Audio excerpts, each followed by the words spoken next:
You think Jeff Bezos is rich? He's broke compared to these guys. We're talking about princes who could buy Amazon with their pocket change. These royals are so loaded, they make billionaires look middle class. Get ready to see palaces bigger than cities, car collections worth more than small countries, and yachts that'll make you rethink what luxury even means. We're diving into the crazy lives of the 15 richest princes in the world, and it's about to get wild. Prince Albert II of Monaco. Let's kick things off with Prince Albert II of Monaco, the guy who's sitting at the bottom of our royal money pile. Now, don't get it twisted, Albert's still loaded with a cool $1 billion to his name.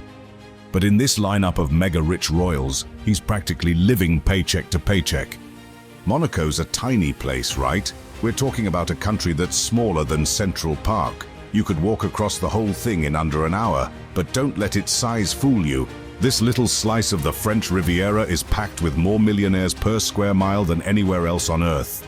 So, Albert's ruling over this playground for the ultra-wealthy, and he's doing pretty well for himself. I mean, $1 billion ain't exactly chump change for most of us, but here's the crazy part. In Monaco, that kind of money just gets you a seat at the table.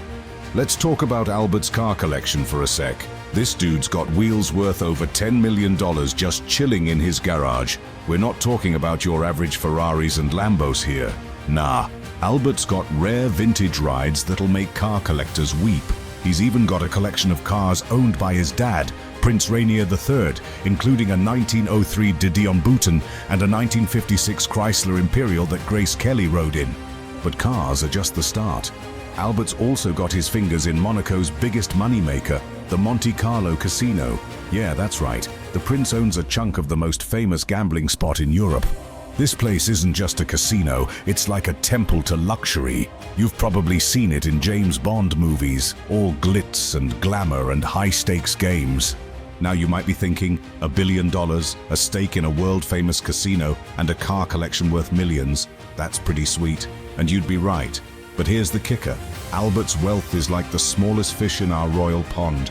This prince, with his billion-dollar fortune, is just dipping his toes in the waters of extreme wealth. He's got the fancy title, the tiny but uber-rich country, and a lifestyle most of us can only dream about.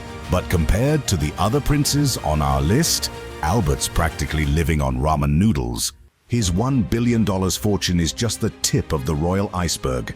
We're talking about a world where $1 billion is considered entry-level wealth. Can you even imagine that?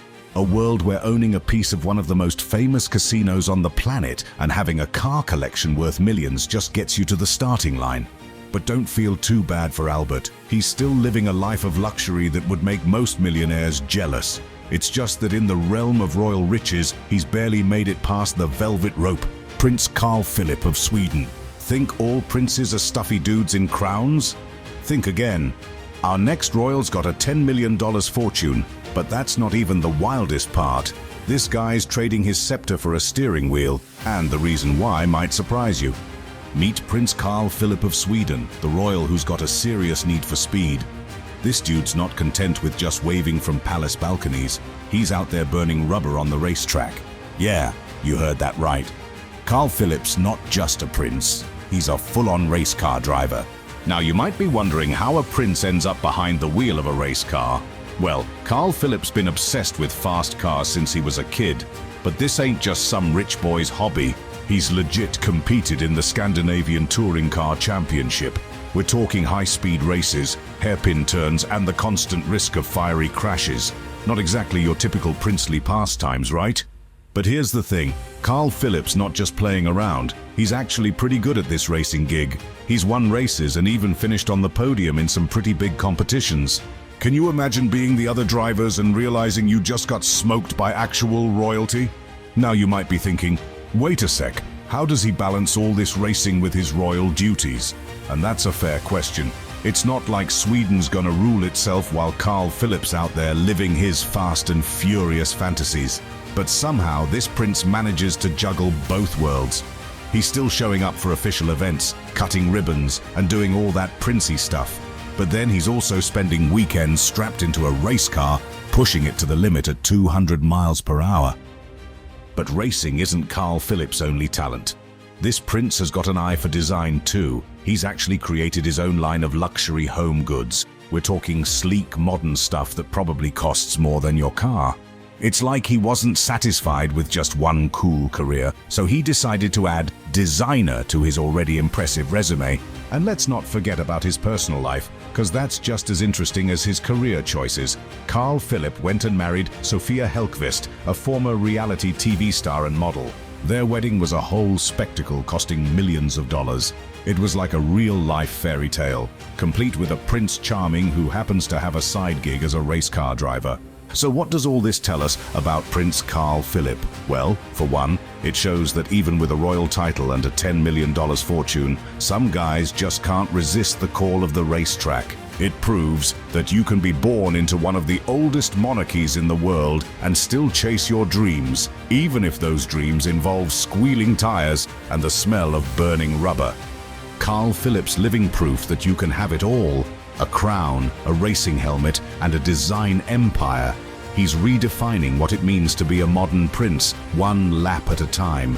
But as cool as Carl Philipp's life seems, with his racing career and his $10 million bank account, he's still small potatoes compared to some of the other princes on our list. 'Cause while he's got horsepower on the track, some of these other royals have got way more horsepower in their bank accounts.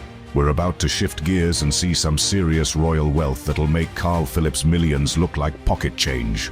Prince Karim AlHusseini, Aga Khan IV. From racetracks to yachts, we're stepping into a whole new league of royal wealth. But this next prince isn't just rich in money, he's rich in followers. $13 billion and 15 million devotees. Now that's what you call divine intervention. Meet Prince Karim AlHusseini, better known as Aga Khan IV. This guy's not your average royal. He's the spiritual leader of 15 million Ismaili Muslims spread across 25 countries. But here's the kicker. While most religious leaders preach about the virtues of poverty, the Aga Khan's sitting on a fortune that'd make most billionaires jealous. So how does a spiritual leader end up with $13 billion in the bank? Well, it's a mix of inheritance, smart investments, and a whole lot of donations from his followers. The Aga Khan's been in charge since he was just 20 years old, taking over from his grandfather in 1957. Since then, he's turned his spiritual role into a serious money-making machine. But don't think this prince is all prayer and no play. The Aga Khan's got a taste for the finer things in life, starting with his jaw-dropping $200 million yacht, the Alam Shah. This thing's not just a boat, it's a floating palace. We're talking 164 feet of pure luxury, with enough space to host parties for all his billionaire buddies. And get this, it's named after one of his racehorses. Speaking of which, the Aga Khan isn't just into boats, he's big into horse racing too. This dude owns hundreds of thoroughbreds and has won some of the biggest races in the world. We're talking about the Epsom Derby, the Prix de l'Arc de Triomphe. Basically, the Super Bowls of horse racing. His horses have brought home over $20 million in prize money. Not bad for a hobby, right? But it's not all yachts and racehorses. The Aga Khan's also got a serious business side. His foundation, the Aga Khan Development Network, manages over $3 billion in assets. This isn't just some vanity project. We're talking about a massive operation that runs hundreds of schools, hospitals, and economic development projects across the world. Love him or hate him, you can't deny that the Aga Khan's redefined what it means to be a spiritual leader in the 21st century. He's proof that you can guide millions of souls and still enjoy the perks of being a multi-billionaire. It's like he's got one foot in the spiritual realm and the other firmly planted in the world of mega yachts and thoroughbred horses. Prince Hans Adam II of Liechtenstein. Ever heard of a country you could jog across in an hour? Now imagine its prince being richer than some major tech CEOs. Welcome to Liechtenstein, where the royal family's bank account is bigger than the nation's square footage. But here's the real kicker. This prince isn't just rich, he's got more power than most kings. How's that even possible in 2023? Meet Prince Hans Adam II of Liechtenstein, the man who's turning a tiny European nation into his personal piggy bank. We're talking about a country that's smaller than Central Park, sandwiched between Switzerland and Austria. Liechtenstein's so small, it doesn't even have an airport. But don't let its size fool you. This little principality is punching way above its weight when it comes to cold, hard cash. So how does the ruler of a country with just 38,000 people end up with a $15 billion fortune? 2 words: private banking. Hans Adam owns the LGT Group, a banking company that's been in the family for almost a century. This isn't your average neighborhood bank. We're talking about a financial powerhouse that manages over $200 billion in assets. It's like having your own personal ATM, except instead of 20s, it spits out billions. But Hans Adam's not just about banking. This prince has got a serious art addiction. His collection is worth a whopping $5 billion. We're not talking about a few fancy paintings on the wall. This dude's got masterpieces that would make museum curators drool. And get this, a lot of it is displayed in his own museum, the Liechtenstein Museum in Vienna. It's like having your own personal Louvre just because you can. Now you might be thinking, okay, so he's got a big bank and some fancy art. What's the big deal? Well, here's where it gets really interesting. Hans Adam isn't just rich, he's powerful, like really powerful. In fact, he's got more actual ruling power than most modern monarchs. We're talking about a prince who can veto laws, dismiss the government, and even block referendums. It's like he's playing a real-life game of Monopoly, but with an entire country. But Hans Adam's not content with just ruling Liechtenstein. He's got his sights set on bigger things. This prince has been pushing for Liechtenstein to play a bigger role on the world stage. He's got the country in the UN, the WTO, and even the European Economic Area. Not bad for a nation that's smaller than some college campuses. Prince AlWaleed bin Talal Al-Saud. What if I told you there's a prince who makes tech billionaires look broke? We're talking about a royal who doesn't just own a plane, but a Boeing 747 with an actual throne inside. And his vacation spot, it's bigger than some towns. But the craziest part, he built this empire himself. Meet Prince AlWaleed bin Talal Al-Saud, the Saudi royal who turned his family allowance into a $17 billion fortune. This guy's not your average trust fund baby. Nah, AlWaleed's got a mind for money that'd make Warren Buffett jealous. So how'd he do it? Well, AlWaleed's got a nose for spotting the next big thing. He snatched up stakes in some of the biggest names you use every day. Twitter, he owns a chunk of that. Citigroup? Yep, he's got his fingers in that pie too. Even the Four Seasons hotels. Yeah, the fancy places you stay when you're feeling bougie. AlWaleed's got a piece of that action. But here's where it gets really wild. Remember that Boeing 747 I mentioned? It's not just any private jet. This thing's decked out with a throne room, because apparently regular first-class seats just won't cut it for a prince. It's like he looked at a normal luxury jet and thought, nah, not royal enough, let's add a throne. And when AlWaleed needs to get away from it all, he doesn't just book a suite at some resort. Nope, he heads to his personal desert retreat, but we're not talking about some little oasis here. This place is the size of a small town. It's got lakes, gardens, and even its own wildlife preserve. It's like he decided to build his own version of Dubai just for kicks. Now you might be thinking, sure, he's rich, but he was born into it, right? Well, yes and no. AlWaleed did start with a royal allowance, but he took that money and multiplied it like crazy. While other princes were buying gold-plated everything, this guy was out there making smart investments and growing his wealth. AlWaleed's not just about making money, though. He's also known for his philanthropy. He's pledged to give away his entire fortune to charity eventually. It's like he's playing real-life Monopoly, but instead of bankrupting other players, he's trying to use his wealth to make a difference. But here's the thing about AlWaleed. He's not always had it easy. In 2017, he was caught up in a corruption crackdown in Saudi Arabia and spent a few months in a luxury hotel-turned-prison. Talk about a plot twist, right? But even that couldn't keep him down for long. He bounced back and got right back to growing his empire. Prince Mohammed bin Salman Al Saud. Alright, so we've seen some crazy rich royals, but this next prince, he's playing 4D chess with an entire nation. Imagine having enough cash to buy a French castle on a whim, then turn around and try to reinvent your country's whole economy. But here's the kicker. Not everyone's buying his good guy act. Meet Prince Mohammed bin Salman Al Saud, or MBS as he's known. This dude's sitting on a cool $18 billion, and he ain't afraid to flex. We're talking about a guy who dropped $500 million on a yacht like it was nothing. That's not a boat, that's a floating city. And when he needs a break from the sea, he's got a $300 million French chateau to chill in. This prince doesn't do anything small. But MBS isn't just about spending daddy's money. He's got big plans for Saudi Arabia. He launched this thing called Vision 2030, which is basically a massive overhaul of the country's economy. He's trying to wean Saudi Arabia off oil and turn it into a modern powerhouse. We're talking new cities rising from the desert, women driving for the first time, and even movie theaters opening up. It's like he's trying to drag his country into the future, whether it likes it or not. Now you might be thinking, wow, this guy sounds pretty cool.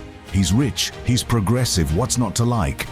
Well, hold up, because there's a darker side to MBS. This prince has been accused of some pretty heavy stuff.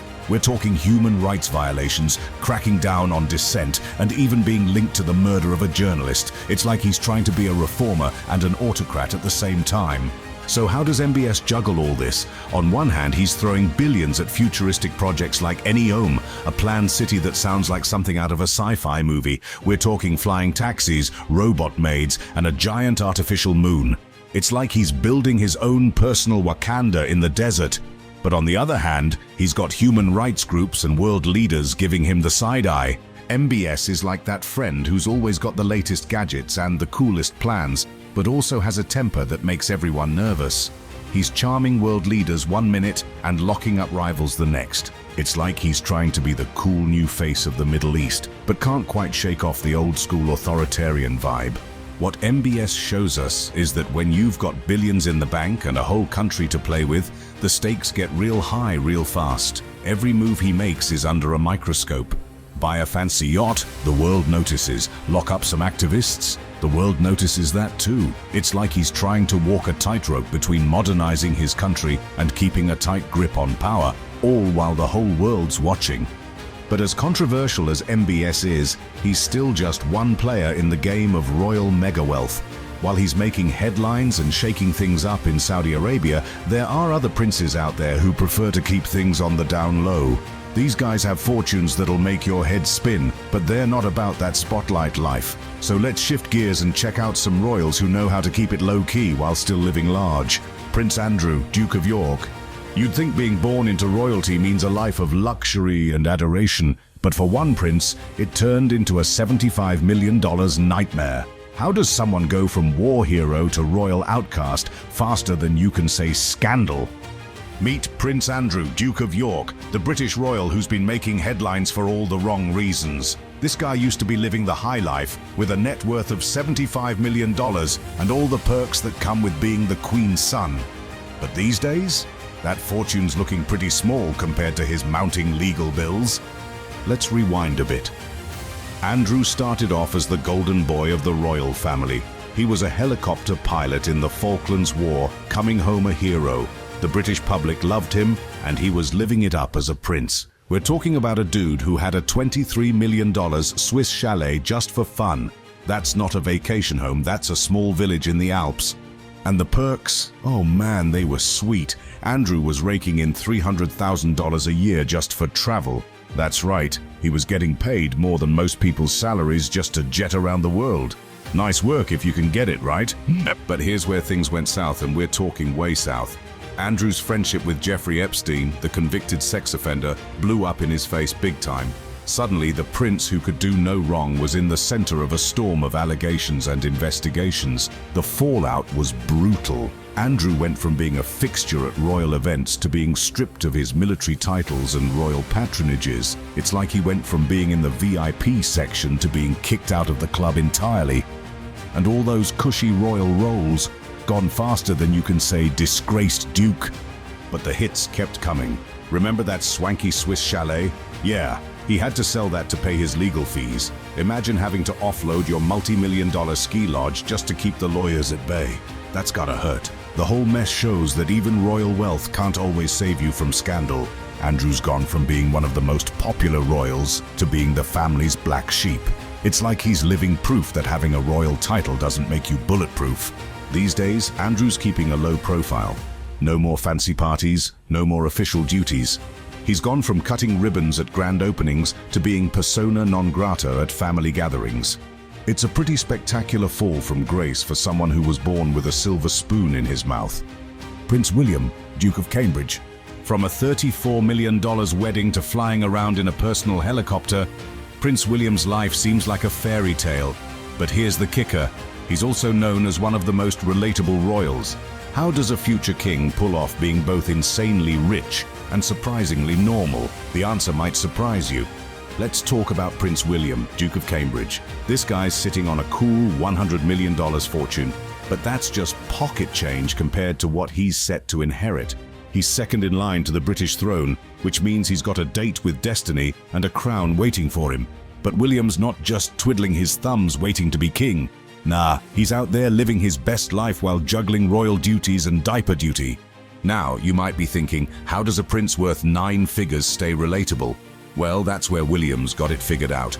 Sure, he's got access to all the royal perks, but he and Kate are known for keeping things surprisingly down to earth. They're often spotted doing normal family stuff like taking their kids to school or grabbing takeout. It's like they're trying to be the world's most famous regular people. But don't get it twisted, William's still living that royal life. Take his ride, for example. This dude's got a $5 million helicopter that he uses for royal duties.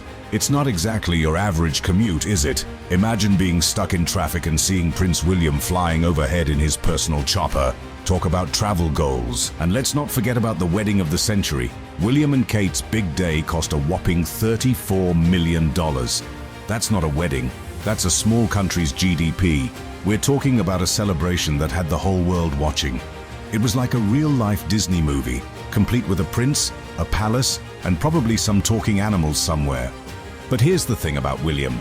He's not just coasting on his royal status. He's out there doing the work, balancing his duties as a future king with being a hands-on dad. One day he's meeting world leaders, the next he's changing diapers. It's like he's living 2 lives. One as a global figure and another as just another dad trying to figure out this parenting gig. William and Kate have also made it their mission to use their platform for good. They're big on mental health awareness, environmental causes, and supporting various charities. It's like they've decided that if they're going to be in the spotlight, they might as well use it to shine a light on important issues. Prince Hassan al-Bolkiah of Brunei. What if I told you there's a prince out there who thinks gold toilets are totally normal? We're not talking about some fairy tale.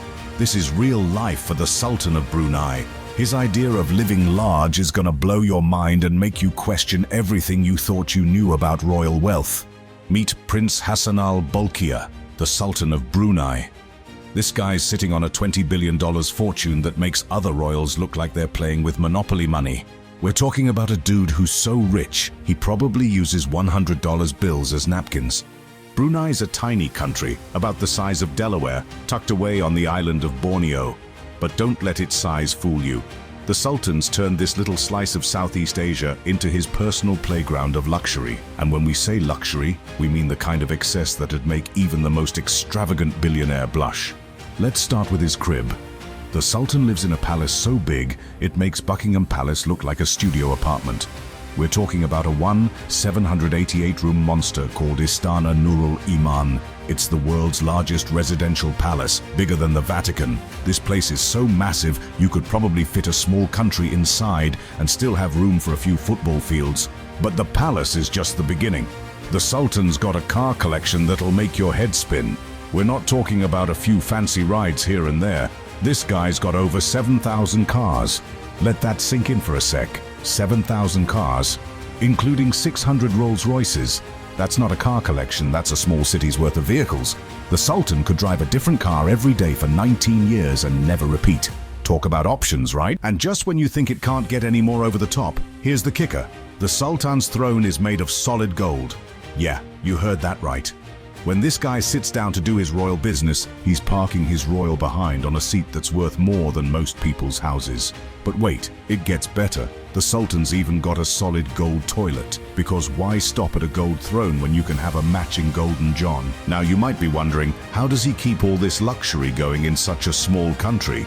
Well, Brunei's sitting on some serious oil reserves. The Sultan's basically won the geological lottery, and he's not shy about spending those petrodollars. It's like he looked at his country's oil wealth and thought, challenge accepted, let's see how extravagantly we can live. The Sultan of Brunei is living proof of what happens when you've got more money than you could ever possibly spend. It's like he's on a mission to redefine what expensive means. In a world where millionaires are a dime a dozen and billionaires are becoming more common, the Sultan's out here making sure everyone knows what real opulence looks like. But here's the wild part. As mind-bogglingly rich as the Sultan of Brunei is, with his golden thrones and car collection that'd make Jay Leno weep, he's not even at the top of our list. That's right, there are princes out there with even more ridiculous wealth. Princes who make the Sultan's $20 billion look like chump change. So buckle up, because we're about to dive even deeper into the world of royal mega wealth. Trust me, you ain't seen nothing yet. Prince Albert von Thurn on Taxis. Imagine becoming a billionaire before you even lose all your baby teeth. Sounds crazy, right? But for one European prince, that's just Tuesday.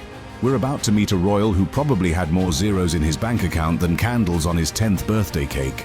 Meet Prince Albert von Thurn und Taxis, the German royal who hit the jackpot before he even hit puberty. This guy became a billionaire at the ripe old age of 8, inheriting a fortune that'd make most lottery winners jealous. Now at 39, he's sitting pretty on a $2.2 billion nest egg. Talk about being born with a platinum spoon in your mouth. But here's the thing, how does a kid even begin to handle that kind of cash? While most 8-year-olds are figuring out how to spend their allowance, little Albert was suddenly one of the richest people in Europe. It's like going from monopoly money to the real deal overnight. Albert's not just rich in cash though. This prince owns a chunk of Germany that's bigger than some small countries. We're talking about 36,000 hectares of woodland. That's not a backyard, that's an entire ecosystem. He could probably get lost in his own forest for days. But Albert's not content with just being a land baron. Nah, this prince has got a need for speed. He's taken his love for fancy cars to the next level by becoming a professional race car driver. While other billionaires might be content with just collecting exotic rides, Albert's out there on the track, pushing the limits. It's like he looked at his car collection and thought, why just own them when you can race them? And when he's not burning rubber on the racetrack, Albert's chilling in his 500-room castle. Yeah, you heard that right, 500 rooms. Schloss Emmeram isn't just a home, it's practically a small town. This place is so big, you probably need a map just to find the bathroom. It's the kind of pad that makes Buckingham Palace look like a cozy cottage. Prince Mohammed bin Rashid Al Maktoum. You thought a 500-room castle was impressive? Wait till you see what $14 billion can build in the middle of a desert. We're talking about a prince who doesn't just own buildings, he's reshaping an entire skyline. But here's the real question. How do you balance ancient traditions with a city that looks like it's from the future? Meet Sheikh Mohammed bin Rashid Al Maktoum, the ruler of Dubai, and a man with a vision bigger than his bank account. And trust me, that bank account is no joke. We're talking about a $14 billion fortune that's turning the desert into a playground for the ultra-rich. But here's the thing, Sheikh Mohammed isn't content with just being rich. Nah, this guy's on a mission to build the city of tomorrow today, and he's not afraid to splash some serious cash to make it happen. Take the Burj Khalifa, for example. This prince dropped a cool $1 billion to build the world's tallest building. It's like he looked at the Dubai skyline and thought, you know what this needs? A building so tall it makes airplane pilots nervous. But the Burj Khalifa is just the tip of the iceberg. Sheikh Mohammed's got his fingers in every pie in Dubai. From man-made islands shaped like palm trees to the world's biggest mall, this guy's turning Dubai into a real-life version of those futuristic cities you see in sci-fi movies. And when he's not busy reshaping the earth, Sheikh Mohammed likes to chill on his $400 million yacht. Yeah, you heard that right. $400 million for a boat. This thing's called Dubai because when you're this rich, why not name your yacht after your city? It's like having a floating palace, complete with a helicopter pad and probably a few gold-plated toilets. But don't think Sheikh Mohammed's all about skyscrapers and super yachts. This prince has got a softer side too. He's crazy about horses. His horse racing operation is worth hundreds of millions, and he's a regular at all the big races. It's like he's playing real-life My Little Pony, but with thoroughbreds worth more than most people's houses. Prince Khalifa bin Zayed Al Nahyan. From sandcastles to mega yachts, we're about to meet a prince who takes go big or go home to a whole new level. This guy's personal fortune is already mind-blowing, but wait till you hear about the real money he's playing with. We're talking about wealth so vast, it makes national economies look like piggy banks. Meet Prince Khalifa bin Zayed Al Nahyan, the ruler of Abu Dhabi and president of the United Arab Emirates. This dude's sitting on a personal fortune of $15 billion, but that's just chump change compared to what he really controls. Khalifa's not just rich, he's got his hands on the strings of one of the world's largest piggy banks. So how does a prince end up with that kind of financial firepower? Well, it all comes down to oil, sand, and some serious financial savvy. Khalifa's the head honcho of the Abu Dhabi Investment Authority, a sovereign wealth fund that's got more zeros than you can count. We're talking about $700 billion under management. That's not money, that's the GDP of small countries. But Khalifa's not just about managing mind-boggling sums of cash. He knows how to spend it too. Take his yacht, for example.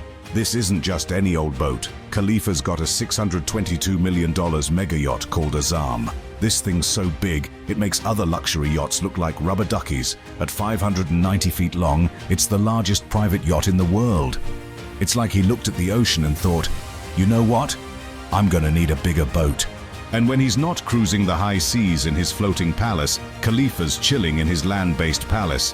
But this ain't just any palace. This dude dropped $2.5 billion on a palace complex in Abu Dhabi. That's not a home, that's a small city. It's the kind of place that makes Buckingham Palace look like a starter home. So how does Khalifa manage all this wealth without losing his mind? That's the trillion-dollar question. On one hand, he's got to keep Abu Dhabi's economy humming along. On the other, he's playing in the big leagues of global finance with the Abu Dhabi Investment Authority. It's like he's juggling gold bars while riding a unicycle on a tightrope. Prince Faisal bin Turki AlSaud. You thought Khalifa's wealth was insane. Wait till you hear about the prince who's got liquid gold flowing through his veins. This guy's not just rich, he's sitting on top of the world's most valuable company. And trust me, his idea of a company car will blow your mind. Meet Prince Faisal bin Turki AlSaud, the Saudi royal who's turned black gold into a $20 billion fortune. This dude's not just another rich prince, he's a key player in the global oil game. Faisal's got his fingers deep in the oil wells of Saudi Aramco, the most valuable company on the planet. We're talking about a company worth trillions, and Faisal's got a chunk of it that'd make most billionaires jealous. But here's the thing, being an oil tycoon prince isn't all about kicking back and watching the petrodollars roll in. Faisal's got to walk a tightrope between family wealth and global energy politics. One wrong move, and he could send oil prices skyrocketing or crashing. It's like playing chess, but every piece is worth billions, and the whole world's watching. Now, let's talk about how Faisal rolls. When this prince needs to jet around the world, he's not squeezing into first class like some peasant. Nah, he's got his own private Boeing 747. But this ain't your average private jet. Faisal's taken luxury to a whole new level with solid gold fixtures throughout the plane. It's like King Midas decided to pimp out a jumbo jet. And when he's back on the ground, Faisal's car collection would make any gearhead drool. We're not talking about your run-of-the-mill Lambos and Ferraris here. This prince has got rare Ferraris worth millions each. It's the kind of collection where every car is a showstopper. Imagine having a garage where the cheap cars are worth more than most people's houses. But Faisal's not just about flash and cash. This prince is proof that in the world of royal wealth, oil is still king. While other royals are diversifying into tech or real estate, Faisal's sticking to what his family knows best, black gold. And with the way the world still runs on oil, it looks like he's made a pretty smart bet.